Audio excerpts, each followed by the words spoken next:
മനയിലെത്തിയതും വസുമതിയും ശ്രീദേവിയും എല്ലാം സ്നേഹം കൊണ്ട് അവനെ പൊതിയുകയായിരുന്നു. കാർത്തി അമിതമായ സ്നേഹപ്രകടനങ്ങൾ ഒന്നും പൊതുവെ തിരിച്ചു കാണിക്കാറില്ല. എല്ലാവരോടും ഒരു പുഞ്ചിരിയിൽ അവൻ ഒതുക്കി. മുകളിലെ തന്റെ മുറിയിലേക്ക് കയറിയപ്പോൾ വർഷങ്ങൾക്ക് മുൻപ് ഉണ്ടായിരുന്ന ചില ഓർമ്മകൾ അവന്റെ മനസ്സിൽ വേട്ടയാടി. അച്ഛന്റെ അമ്മയുടെയും പ്രിയപ്പെട്ട കാർത്തി, അപ്രതീക്ഷിതമായി അവന്റെ ജീവിതത്തിൽ വന്ന സുജാത എന്ന കുഞ്ഞു പെങ്ങൾ, അച്ഛന്റെ ചതി കാരണം മനം തൊന്ത ആത്മഹത്യ ചെയ്ത അമ്മ. അന്ന് കത്ത് വായിച്ചു തീർന്നപ്പോൾ സുഭദ്ര നിലത്തേക്ക് ഊർന്നു വീണു. 8 വയസ്സുകാരൻ കാർത്തിക് അവന്റെ അമ്മയെ പൊതിഞ്ഞു പിടിച്ച് കരഞ്ഞു. വസുമതിയും രാമനാഥനും വേഗമെന്ന് സുഭദ്രയുടെ മുഖത്ത് വെള്ളം ഒഴിച്ചു. ബോധം വന്നിട്ടും പ്രേതത്തെ പോലെ അവർ ആ കുഞ്ഞിനെ നോക്കി. ദേവരാജൻ തന്റെ ഭാര്യയുടെ കയ്യിൽ പിടിച്ചിരിക്കുകയായിരുന്നു. ദേഷ്യത്തിൽ അവർ കൈ കുടഞ്ഞു. ഇതൊക്കെ സത്യമാണോ ദേവേട്ടാ? അല്ല, പറ, ചതിയാണെന്ന് പറയേ. അവർ ദേവന്റെ ഷട്ടിൽ പിടിച്ചു ഉലച്ചുകൊണ്ട് പറഞ്ഞു. എന്നോട് ക്ഷമിക്കണം. ദേവരാജൻ കണ്ണു നിറച്ചു പറഞ്ഞതും സുഭദ്രയും കാർത്തിയും അടക്കം ആ കുടുംബം ഞെട്ടിപ്പോയിരുന്നു. ഉമ്മറപ്പടിയിൽ തന്നെ ഒന്നും മനസ്സിലാവാതെ പേടിച്ച് ഭയന്ന് നിൽക്കുകയാണ് 4 വയസ്സുകാരി. മോളെ വാ. ദേവൻ കൈ നീട്ടി വിളിച്ചതും അയാൾ കണ്ടു മുടന്തിക്കൊണ്ട് നടന്നു വരുന്ന ആ പെൺകുഞ്ഞിനെ. എല്ലാരും ആ കുഞ്ഞിനെ അറപ്പോടെ നോക്കി. കുഞ്ഞി കാർത്തിക്കും അവളോട് ദേഷ്യം തോന്നി. അവള് കാരണമാണ് തന്റെ അമ്മ കരഞ്ഞത്. അത്രമാത്രമേ അപ്പൊ അവന് മനസ്സിലായുള്ളൂ. ദേവൻ കുറ്റബോധം കൊണ്ട് മുടന്തി വരുന്ന കുഞ്ഞിനെ പൊക്കിയെടുത്ത് കാലിൽ ഊന്നിൽ വെച്ച് കരഞ്ഞു. എന്താ മോളുടെ പേര്? സുജാത. ആ കുഞ്ഞി ചുണ്ടുകൾ തുറന്നുകൊണ്ട് പറഞ്ഞു. എല്ലാരും ആ കാഴ്ച നോക്കി നിന്നു. പക്ഷേ അന്നത്തെ രാത്രിയുടെ മന്നാടിയാർ കുടുംബത്തിലെ ശാന്തത നഷ്ടമായി. ദേവരാജനും സുഭദ്രയും തമ്മിൽ വഴക്കായി എന്നും ഒടുവിൽ സുഭദ്ര ആത്മഹത്യ ചെയ്തു. അമ്മ മരിച്ചതും കാർത്തി അച്ഛനോടും സുജാതയോടും അകന്നു. എല്ലാത്തിനോടും വാശിയും വൈരാഗ്യമുള്ള കുട്ടിയെ കാർത്തി വളർന്നു. അവൻ എന്നും പ്രിയം വസുമതി അമ്മായിയായിരുന്നു. അവരുടെ കാപട്യവും കുടിലതയും മനസ്സിലാവാതെ കാർത്തി അവരെ മാത്രം സ്നേഹിച്ചു. സുജാതയെ സ്നേഹിക്കാതെ രുദ്രനും പിന്നെ അഭിരാമിയും മാത്രം സഹോദരങ്ങളായി കണ്ടു. ദേവന് ഒരുപാട് ശ്രമിച്ചെങ്കിലും കാർത്തി പിന്നെ പഴയ പോലെ ആയില്ല. ഇതിൻ്റെ ഇടയിൽ സുജാത വളർന്നു. പുറത്തുനിന്ന് നോക്കുന്നവർ സുജാതയെ മന്നാടിയാർ കുടുംബത്തിലെ പെണ്ണായി തന്നെ കണ്ടു ബഹുമാനിച്ചു. ഒരു കാറിൽ ചെറുതായി മുടന്തുള്ള അവളെ രുദ്രയും ആവശ്യത്തിലധികം ഉപദ്രവിക്കും, കളിയാക്കും. കാർത്തിയെല്ലാം കണ്ടാലും ഒന്നും അറിയാത്ത പോലെ അവിടെ നിന്ന് പോകും. അവൻ ഒരിക്കലും അവളെ പെങ്ങളായി കണ്ടില്ല. സുജാതയ്ക്ക് 15 വയസ്സായപ്പോഴാണ് ഒരു കാർ അപകടത്തിൽ ദേവരാജൻ മരണപ്പെട്ടത്. അന്നത്തോടുകൂടി സുജാതയുടെ പഠിപ്പും ജീവിതവും എല്ലാം മാറി മറിഞ്ഞു പോയി. അച്ഛന് വേണ്ടി വാവിട്ട് കരഞ്ഞവൾ ആരും അവളെ ആശ്വസിപ്പിച്ചില്ല. കർമ്മങ്ങളെല്ലാം കാർത്തി ചെയ്തു. അമ്മയ്ക്കുന്ന അച്ഛനോട് വെറുപ്പായിരുന്നെങ്കിലും പെട്ടെന്ന് ഇതുപോലെ ഒരു മരണം അവൻ പ്രതീക്ഷിച്ചില്ല. വസുമതി അമ്മായി പറഞ്ഞു കൊടുത്ത പോലെ സുജാതയുടെ ഭാഗ്യക്കേടായി അവനും മനസ്സിൽ കരുതി. തന്നെ അനാഥനാക്കിയവൾ, തന്റെ കുടുംബം നശിപ്പിച്ചവൾ. കാർത്തി വെറുപ്പോടെ അവളെ നോക്കി. എന്നാൽ അവൻ അറിഞ്ഞിരുന്നില്ല സ്വത്തിനു വേണ്ടി തന്റെ അമ്മായിയും ചെറിയച്ഛനും കൂടി ചേർന്നാണ് തന്റെ അച്ഛനെ കൊന്നതെന്ന്. തന്റെ ചുറ്റുമുള്ള വിഷം പുരണ്ട നാവുകളുള്ള അവരെ അവൻ തിരിച്ചറിഞ്ഞില്ല. എല്ലാരെയും അവൻ സ്നേഹിച്ചു, ബഹുമാനിച്ചു. രുദ്രയും ആമയും അവന്റെ സ്വന്തം സഹോദരങ്ങളായി. ആമി അവന്റെ പ്രിയപ്പെട്ട കുഞ്ഞിപ്പയങ്ങളായി. ഒരുപക്ഷെ കൂടുതൽ ചെറുത് ആയതുകൊണ്ടും വീട്ടുകാരെ ഉള്ളിലിരിപ്പ് അറിയാത്തത് കൊണ്ടും ആമി മാത്രം കാർത്തി ആത്മാർത്ഥമായി സ്നേഹിച്ചു. സുജാതയുടെ അടുത്ത് മിണ്ടാൻ ആഗ്രഹമുണ്ടെങ്കിലും മറ്റുള്ളവരെ പേടിച്ച് ആമയെ മിണ്ടുകയില്ല. ഒളിച്ചും പാത്തും പോയി മുട്ടായി കൊടുത്തും ഉമ്മ കൊടുത്തും സുജാത അവളെ പ്രിയപ്പെട്ട ചേച്ചിയായി മാറി. സുജാത 10ാം ക്ലാസ് കഴിഞ്ഞ് പിന്നെ പഠിച്ചില്ല. ആ വീട്ടിലെ മേൽവിലാസം മാത്രമുള്ള ശമ്പളമില്ലാത്ത അടിച്ചു തളിക്കാരിയായി മാറി. എല്ലാ ഓർമ്മകളും ഒരേ സമയം ആ മുറിയിലിരിക്കുമ്പോൾ അവൻ്റെ ഉള്ളിലേക്ക് വന്നു. നിറയെ വെമ്പുന്ന മിഴികളായി ശക്തിയിൽ അടച്ചുകൊണ്ട് അവൻ കുളിക്കാൻ കയറി. സുജാതയെ, ഊണിന്റെ കൂടെന്ന് 2 കൂട്ടം പായസം കൂടി വേണം. കാർത്തിക്ക് ഏറ്റവും ഇഷ്ടം അടപ്രഥമനാണ്. നല്ല മധുരം ഉണ്ടാവണം കേട്ടല്ലോ. വസുമതി ഓർഡർ കൊടുത്തു. സുജാത സന്തോഷത്തോടെ തലയാട്ടി. കാർത്തി അവളെ പെങ്ങളായി അംഗീകരിച്ചിട്ടില്ലെങ്കിലും സുജാതയ്ക്ക് കാർത്തിയോട് ഒരു പ്രത്യേകതരം ഇഷ്ടമാണ്. രുത്തിനെ പോലെ തന്നെ കളിയാക്കുകയോ വഴക്കു പറയുകയോ ഒന്നും ചെയ്യാറില്ല. പക്ഷെ സ്നേഹത്തോടെ ഒരു നോട്ടമോ ചേർത്ത് പിടിക്കലും ഇതുവരെയും ഉണ്ടായിട്ടില്ല. സുജാതയുടെ ഉള്ളിൻ്റെ ഉള്ളിൽ എന്നും അവനോട് ബഹുമാനമാണ്. വസുമതി പറഞ്ഞു പോയത് ജാനുവമ്മ അവളുടെ അടുത്തേക്ക് വന്നു. നിന്റെ ഏട്ടനാണല്ലോ അടുത്ത മന്നാടിയ. അതിനും കൂടി വേണ്ടിയല്ല ഈ പ്രാവശ്യം വന്നത്. നിന്റെ ചെറിയച്ഛൻ്റെ കയ്യിൽ നിന്നും ഈ നാടൊന്ന് രക്ഷപ്പെട്ടാൽ മതി. പാവങ്ങളുടെ പിച്ചച്ചട്ടിയിൽ കൈ കിട്ടുമായിരുന്നത് കൊണ്ടാണ് ആ ഗിരിയുടെ കയ്യിൽ നിന്നൊക്കെ അങ്ങേർക്ക് കിട്ടുന്നത്. ജാനുമ്മ നേത്രക്കായി അരിഞ്ഞുകൊണ്ട് പറഞ്ഞു.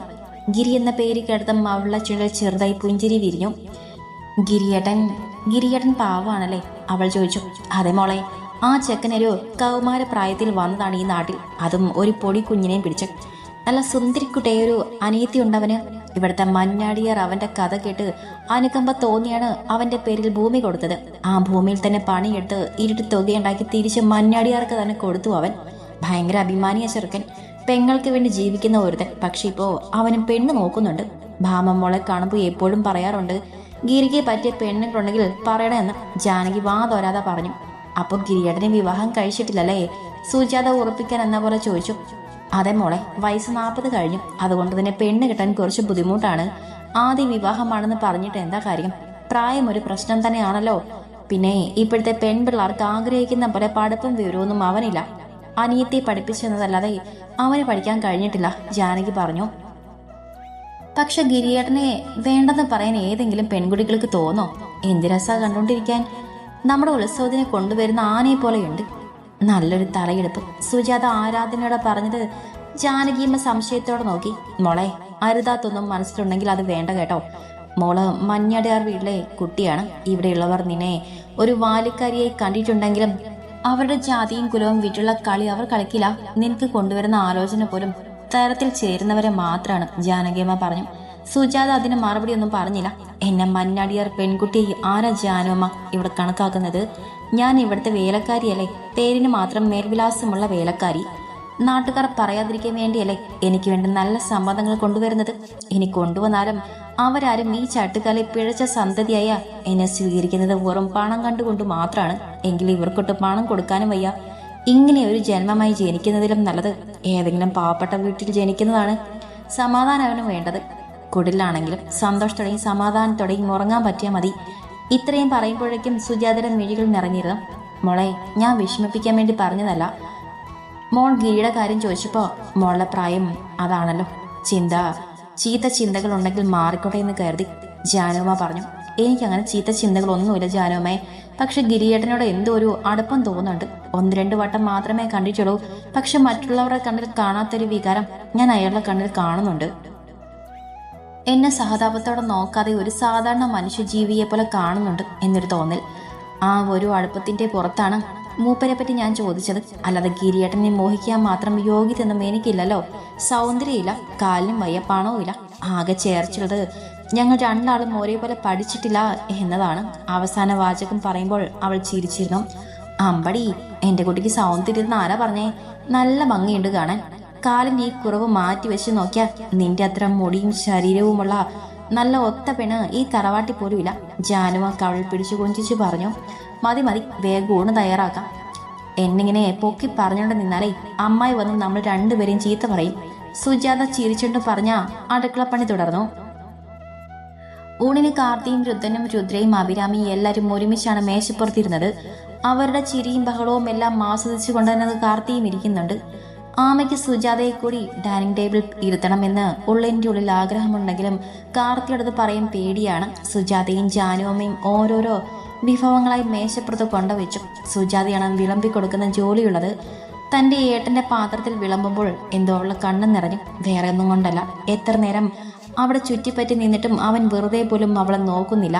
നിറഞ്ഞ മിഴികൾ ശക്തിയിൽ തുടച്ചുകൊണ്ട് അവൾ എല്ലാവർക്കും വിളമ്പിക്കൊടുത്തു.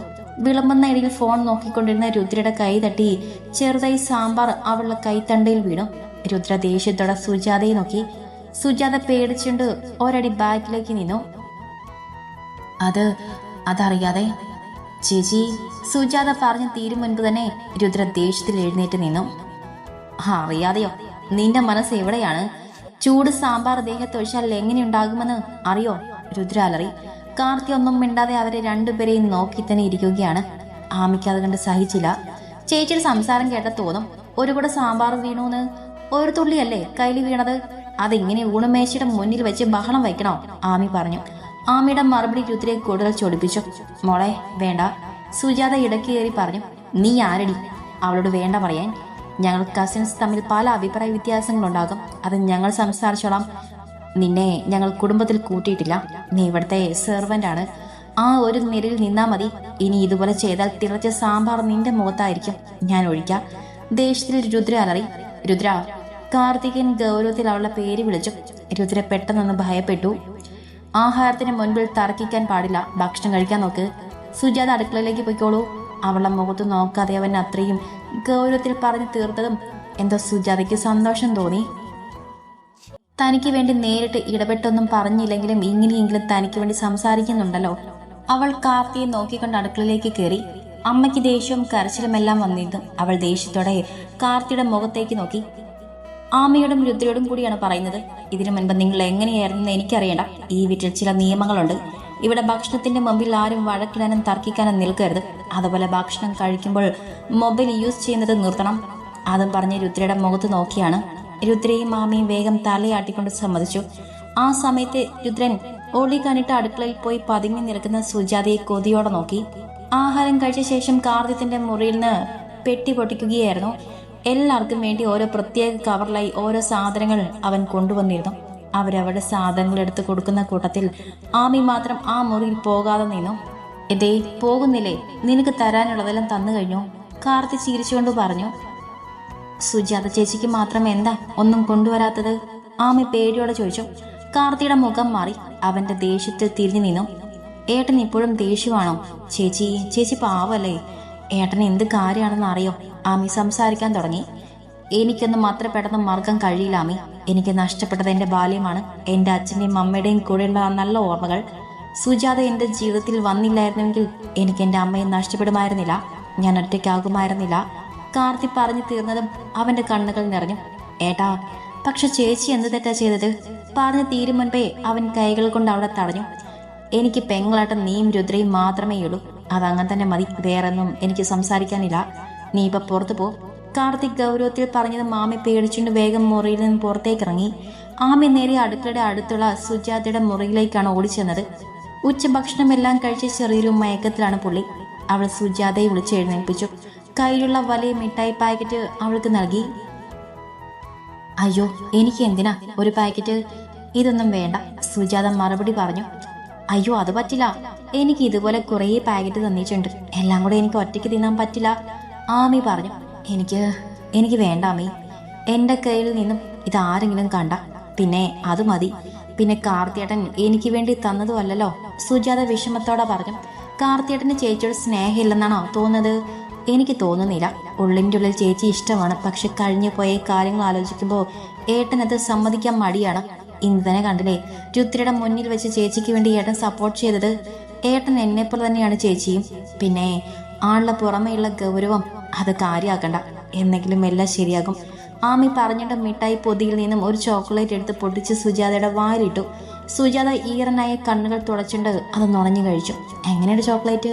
ആമി ചോദിച്ചു. നല്ല രസമുണ്ട്. കുറച്ച് ജാനും അമ്മയ്ക്കും കൊടുക്കാം അല്ലേ? സുജാത ചിരിച്ചുകൊണ്ട് പറഞ്ഞു. ആമി അതിന് തലയാട്ടി. രാത്രി ഹാളിൽ എല്ലാവരും ഇരിക്കുന്നുണ്ട്. രാംരാജും ഭാര്യ ശ്രീദേവിയും വസുമതിയും രാംനാഥനും അവിടെ മക്കളുമെല്ലാം. മുകളിൽ നിന്ന് താഴേക്ക് കാർത്തി തന്റെ പേഴ്സണൽ അസിസ്റ്റന്റായ സർമറിന്റെ കൂടെ താഴേക്കിറങ്ങി. അവന്റെ തലയെടുപ്പിൽ അറിയാതെ അവരെല്ലാവരും ഒരുപോലെ എഴുന്നേറ്റ് നിന്നു. ദേവരാജൻ മന്നാടിയുടെ അതേ തലയെടുപ്പും അഹങ്കാരവുമുള്ള അവന്റെ മുഖത്തെ ഓരോ ഭാവങ്ങളും വസുമതി സൂക്ഷിച്ചു നോക്കി.